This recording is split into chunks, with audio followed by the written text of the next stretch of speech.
Mais um brinquedo sensacional. Este é de 2009, colecionável. Olha aí.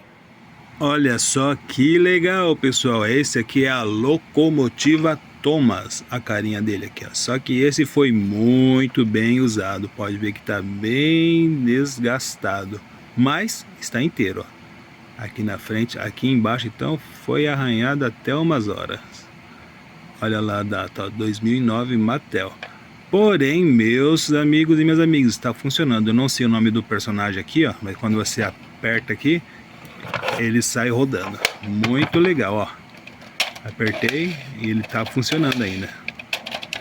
Então tem uma qualidade muito boa que, apesar das marcas de uso e de tempo, está funcionando. Gostou? Curta o vídeo, siga o canal e compartilhe, porque vai ter mais coisa legal. Segue a gente que vale a pena.